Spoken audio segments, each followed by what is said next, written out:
അഭിഷേകും ജാസ്മിനും തമ്മിൽ വൻ വഴക്ക് തന്നെയായിരുന്നു അപ്പോൾ ലൈവിൽ നടന്നിട്ടുണ്ടായിരുന്നത്. ജയിൽ നോമിനേഷന്റെ സമയത്ത് അഭിഷേകിനെ കൂടുതൽ പേര് നോമിനേറ്റ് ചെയ്യുകയുണ്ടായി. അഭിഷേകിനും ശ്രീധുവിനും ഒരേ വോട്ടുകളായിരുന്നു കിട്ടിയിട്ടുണ്ടായിരുന്നത്. അപ്പോൾ ബിഗ് ബോസ് പറഞ്ഞു 1 മിനിറ്റ് നിങ്ങൾക്ക് സംസാരിക്കാം, എന്നിട്ട് കണ്ടസ്റ്റൻസിന് തീരുമാനിക്കാം, എന്നിട്ട് ആരെയാണ് മജോറിറ്റി നോക്കിയിട്ട് ജയിലിലേക്ക് വിടാം എന്നുള്ള രീതിയിൽ.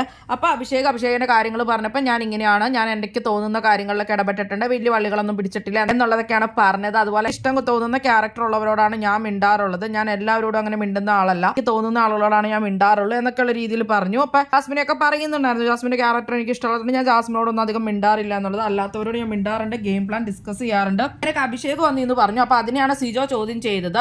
വലിയ വള്ളി എന്ന് വെച്ചാൽ ഇവിടെ ഇന്റർനാഷണൽ കാര്യങ്ങളൊന്നും ഇവിടെ നടക്കുന്നില്ല, ഇവിടെ ഉള്ള കാര്യങ്ങളിൽ ഇടപെടുന്ന കാര്യമാണ് ചോദിക്കണേ എന്നൊക്കെ പറഞ്ഞപ്പോഴത്തേക്ക് അഭിഷേകിനാകെ ഇതാവുന്നുണ്ടായിരുന്നു. അപ്പോഴത്തേക്ക് അഭിഷേക് പറഞ്ഞു, ഞാൻ എന്റെ സ്വഭാവം അങ്ങനെയാണ്, ഞാൻ ആ രീതിയിലാണ് കാണുന്നത് എന്നൊക്കെ പറഞ്ഞ് അഭിഷേക് കുറെ പറയുന്നുണ്ടായിരുന്നു. അത് കഴിഞ്ഞിട്ട് അപ്പൊ അപ്സരയും പറഞ്ഞു, അങ്ങനെയല്ല, പല കാര്യങ്ങളിലും അഭിഷേക് ഇടപെട്ടിട്ടില്ല, പല വഴക്കുകൾ നടന്നപ്പോൾ ഒന്നും ഇടപെട്ടിട്ടില്ല എന്നൊക്കെയുള്ള രീതിയിൽ പറഞ്ഞു കഴിഞ്ഞപ്പോൾ അഭിഷേക് പറയുന്നുണ്ടായിരുന്നു, ജാസ്മിനും അപ്സരയായിട്ട് അന്ന് വഴക്ക് നടന്നപ്പോൾ ഞാൻ സംസാരിച്ചിട്ടുണ്ടായിരുന്നു എന്നൊക്കെ. ആ സംസാരം അല്ല പറയുന്നത്, അല്ലാണ്ട് ഒരു ഒത്തുതീർപ്പാക്കാനോ അല്ലെങ്കിൽ എന്തൊരു പ്രശ്നം ഉണ്ടെങ്കിലും അതിൽ കയറി ഇടപെടുന്ന കാര്യമാണ് പറയണേന്നൊക്കെ പറഞ്ഞ് സിജോയും ജാസ്മിനും ഒക്കെ പറഞ്ഞു.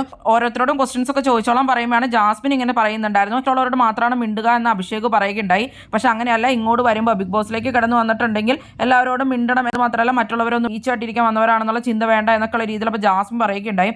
അപ്പോൾ അഭിഷേക് ചുമ്മാ എടുത്തിടുവാണ് ഗബ്രിയുടെ കാര്യമൊക്കെ.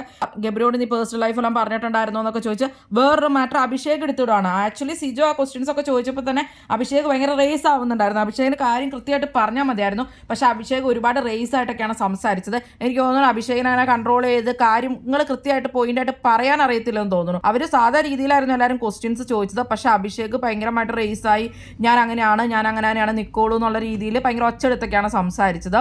ജാസ്മിന്റെ പേഴ്സണൽ കാര്യം പറഞ്ഞ് എന്തിനാണെന്ന് ചോദിച്ചാണ്. പിന്നെ ജാസ്മിൻ പേഴ്സണൽ കാര്യം എന്താണ്, എന്റെ പേഴ്സണൽ കാര്യം എന്താണെന്ന് ചോദിച്ചു. പിന്നെ അഭിഷേകിനെ പുറകെ കുറെ നേരം നടക്കുന്നുണ്ടായിരുന്നു, നീ വാഴത്തോട്ടത്തിൽ പോയിരിക്കും, അടുത്ത ആളെ വിളിക്കുന്നൊക്കെ ഉള്ള രീതിയിലൊക്കെ അഭിഷേക് പറയുകയുണ്ടായി. ശരിക്കും പറഞ്ഞാൽ ജാസ്മിനോട് അഭിഷേക് ശരിക്കും പറഞ്ഞ മാറ്ററിൽ നിന്ന് വിട്ടുപോയിട്ടുണ്ടായിരുന്നു. കൃത്യമായിട്ട് കാര്യങ്ങൾ പറഞ്ഞു നിർത്തിയെങ്കിൽ കുഴപ്പമുണ്ടാവില്ലായിരുന്നു. അഭിഷേക് ശരിക്കും പറഞ്ഞാൽ കുറച്ചൊക്കെ ഓവറായിട്ടുണ്ടായിരുന്നു. അതുപോലെ തന്നെ ഗബ്രിയുടെ ഒക്കെ കാര്യം ആവശ്യമുള്ളത് എടുത്തിട്ടൊക്കെ അഭിഷേക് സംസാരിക്കുകയുണ്ടായി. അഭിഷേക് ശരിക്കും ഒന്നിലും ഇടപെടില്ല എന്നൊക്കെ പറഞ്ഞപ്പോൾ അഭിഷേകിന് ശരിക്കും പറഞ്ഞാൽ കൺട്രോൾ പോയി. അങ്ങനെയാണ് അഭിഷേക് അവിടെ പെരുമാറിയത്. നിങ്ങളപ്പോൾ ആരെയാണ് സപ്പോർട്ട് ചെയ്യുന്നത്?